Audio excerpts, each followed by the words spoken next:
The boardroom was silent. Every executive leaned forward, eyes flicking between the printed screenshots in their hands and the man at the head of the table. His face had gone pale. I didn't say a word. I didn't have to.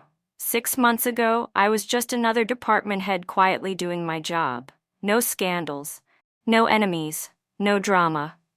My name is Tiana Brooks, and I never imagined I'd be the reason a Fortune 500 company's CEO would be floundering in front of his entire board. But here we were. They had all just finished reading his late-night texts to me. The same ones I had saved. It hadn't started this way. Back then, I was the director of product operations, respected, efficient, invisible in all the right ways. And for the most part, that worked just fine. Until our CEO, Grant Teller, decided invisibility made me an easy target. It started small. An offhand comment in the elevator. A hand lingering on my back too long. A suggestive message sent to the wrong Tiana, he claimed. I kept brushing it off. I didn't want drama. I wanted to work. But it escalated. The messages got worse. The comments became open, bold, and the worst part? Everyone looked the other way.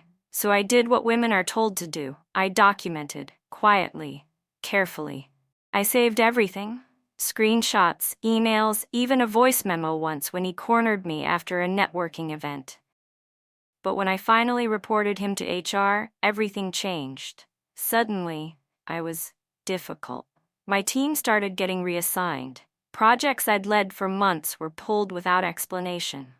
Then came the rumors. And one Monday morning, Grant called me into his office. "I'm afraid your services are no longer required," he said with a calm smile. No explanation, no severance, just a cold dismissal. I cleaned out my desk peacefully. What he forgot, I had saved all his inappropriate text messages. When word got out about my departure, the whispers started immediately. I wasn't even out of the building before I heard the stories circulating. That I had been underperforming, that I had violated internal protocols. One exec I'd worked with for years wouldn't even meet my eyes. But the worst was yet to come. The very next day, an emergency team-wide meeting was held. Without me, of course. Grant addressed the room like a preacher on Sunday. "I know this situation has caused disruption," he said, looking solemn, "but I need to be honest with all of you." Then came the bomb. "Desperate women like you always make things up," he said, recounting how I had falsely accused him in an attempt to manipulate a promotion. "You're clearly delusional," he told everyone. Some people believed him. Others weren't sure, but none of them spoke up. Not then. It felt like I was watching my reputation burn in real time. A career I'd built over 10 years, erased in 10 minutes. I sat in my car outside the building for a long time that day. Not crying, just thinking. Grant thought he'd won, that by humiliating me, discrediting me, he'd buried the truth. But I wasn't done. Not even close. Because I had more than screenshots. I had a plan. When you've been underestimated your whole life, you learn to work quietly. I wasn't flashy, I wasn't loud, but I paid attention, and I knew how to build a case. Before I ever reported Grant to HR, I did what he assumed I wouldn't. I consulted a lawyer. She was sharp, discreet, and furious on my behalf. We gathered everything. Dates, messages, incidents, even internal memos that suspiciously omitted me from major project credits. But the problem was bigger than Grant. My lawyer uncovered 2 other former employees, both women, who had left under vague restructuring announcements. One of them now worked overseas. The other had gone completely silent after signing an airtight NDA. Still, patterns don't lie. And that was the key. We weren't going to just make this about me. We were going to make this about the culture Grant had built. The company had a whistleblower clause buried in its bylaws. Very few people knew about it, even fewer had ever used it, but it granted a provision. If credible misconduct by an executive reached the board and was verified, the company was required to conduct a full ethics audit. So that's what we did. Carefully, legally, and with precision, we compiled a sealed report, complete with testimony, timestamps, and corroborating documentation. It wasn't a complaint, it was a case file. Then, through a mutual connection, a former VP who had quietly resigned after clashing with Grant, I got access to one board member. Just one. That's all I needed. When he read the material, his first words were, "This is nuclear." The audit was initiated within the week, quietly, internally. Grant had no idea, but the walls were starting to close in. At the same time, news of my firing began to ripple outside the company. A tech newsletter mentioned my abrupt departure in a blind item. Then, an industry blog hinted at toxic leadership within Grant's circle. Meanwhile, I stayed silent. On the outside, it looked like I had vanished. But inside the building, people were beginning to talk. Because silence may protect power for a while, but not forever. 3 weeks after the audit began, I received a formal invitation to attend a confidential board review session. No one called it what it really was, a reckoning. I walked into that boardroom with my lawyer, dressed like it was any other Monday, calm, unshaken. And when the doors closed, I handed every board member a binder labeled simply Teller Timeline. They read in silence, message after message, pattern after pattern. Inappropriate remarks, retaliation, coordinated attempts to erase my influence from internal systems. Even emails forwarded to HR that were mysteriously misplaced. But I had proof. Then came the audio recording, one that no one expected. A drunken confession from Grant, recorded in a hotel bar during a conference, boasting about how you have to scare women a little so they stay quiet. It wasn't just bad. It was damning. "I bet she'll beg for her job back within a month," he laughed in the recording. The board didn't speak for a long time. But I saw the looks on their faces. There were lawyers in the room, a compliance officer, and most importantly, 2 board members who were tired of protecting Grant's ego.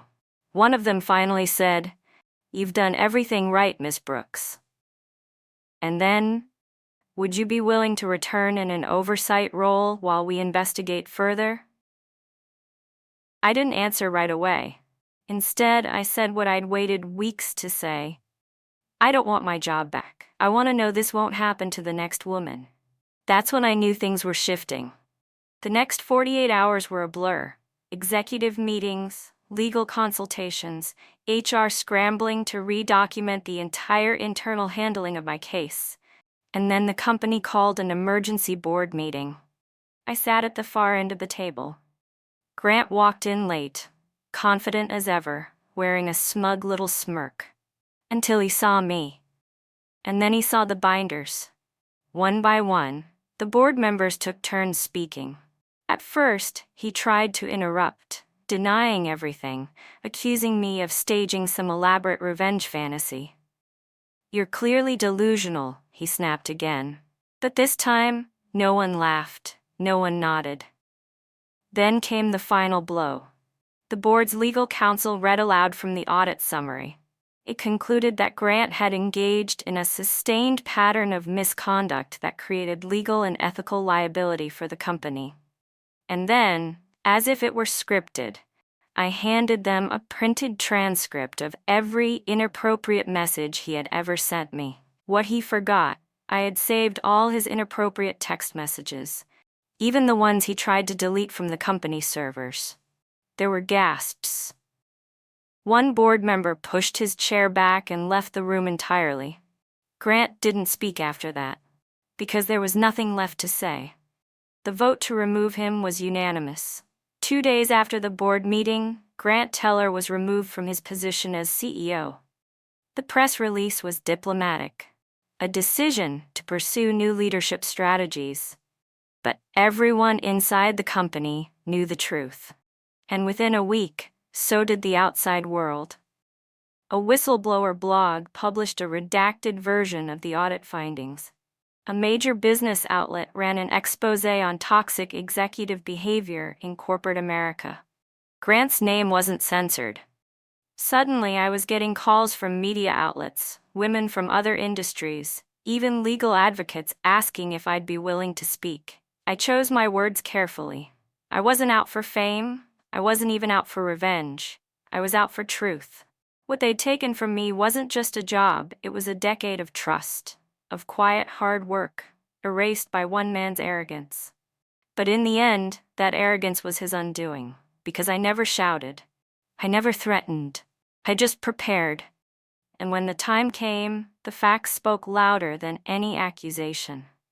In the aftermath, the company created a new oversight division, independent from HR, with external reviewers. They offered me the position of director. I accepted, on one condition: full autonomy to rebuild the reporting system from the ground up. For the first time in my life, I had a seat at the table. And not because I played the game, but because I exposed how broken the game was. At the next shareholder meeting, a woman approached me. She was in accounting. She had once worked under Grant, years ago. We'd never spoken before. I almost said something too. She whispered, but I was scared. "You don't have to be anymore," I told her. She smiled, and for the first time I knew the silence was broken. This story isn't just mine. It's every woman who ever bit her tongue, second-guessed her instincts, or stayed quiet because the consequences felt too big. We're done staying quiet. And as for Grant, well, he's gone now. His name is still in the news, but not for his achievements. He underestimated me. He thought I'd disappear. But all I did was wait. And when the time came, I didn't raise my voice. I raised the truth.